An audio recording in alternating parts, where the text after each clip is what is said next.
ওমা ওমা জানো স্কুলের পাশে একটা বাড়ি রয়েছে না, ওই বাড়ির ওই মেয়ে একটা ছেলের সাথে পালাই গেছে। আমাদের পাড়ার সারার লোক জানে, তুমি জানো না? কই না তো, আমি তো জানি না এই খবর। সারা পাড়ার লোক তখন এই নিয়ে আলোচনা করছে। আমি প্রথমতে জানতাম ও মেয়ে ভালো না, সারা ছেলেদের সাথে ফোনে কথা বলি বেড়ায়। ও মেয়ে যে পালায় চলে গেছে সেটা তোমরা খুব তাড়াতাড়ি জেনে গেছো। ওই মেয়ের যে কদিন আগে বিয়ে ভেঙে গেছে সেটা কি তোমরা জানো? কি কারণে ভেঙে গেছে সেটাও কি তোমরা জানো? কই না তো, আমরা তো জানি না ওই মেয়ের বিয়ে ভেঙে গেছে।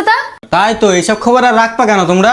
মেয়ে হয়তো কোনো খারাপ কাজ করেছে, তাই তো ছেলে বাড়ির লোক জানতে পারছে, তাই দেখে যা বিয়ে ভেঙে গেছে। না না, তোমরা তাহলে সব ভুল জানো। ছেলে বাড়িতে 2 লাখ টাকা ক্যাশ চাইলো, মেয়ের বাড়িতে সেটা দিতে পারিনি, ওই জন্যই তো ওই রাত্রিবেলা মেয়েটার বিয়ে ভেঙে যায়। সেই দিন রাত্রি যে মেয়েটার টাকার জন্য বিয়ে ভেঙে গেছে, গ্রামের লোক কেউ কি জানে? যদি কেউ জানতো তাহলে টাকাতে নিশ্চয় সাহায্য করতো, মেয়েটার তো আজকে বিয়েই যেত। কই তোমরা এত খবর রাখো, মেয়েটার বাড়িতে 3 দিন ধরে না খেয়ে রয়েছে সবাই, সে খবর তোমরা জানো? এ দেখো না তো, আমরা তো জানি না ওরা 2-3 দিন না খেয়ে রয়েছে। আর ওরা খেলো কি না খেলো তাতে আমাদের কি যায় আসে? আমরা কেন খোঁজ রাখতে যাবো ওদের? এইটাই তো আমাদের সমাজে বড় সমস্যা। কারো যদি খারাপ কিছু ঘটে তা সবার বাড়ি বাড়ি পৌঁছে যায় খবরটা।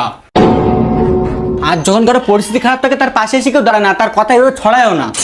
তুই একদম ঠিক বলেছিস। কারোর বিষয়ে কোনো কিছু না জেনে শুনি তার নিয়ে খারাপ মন্তব্য করাটা কখনোই উচিত না।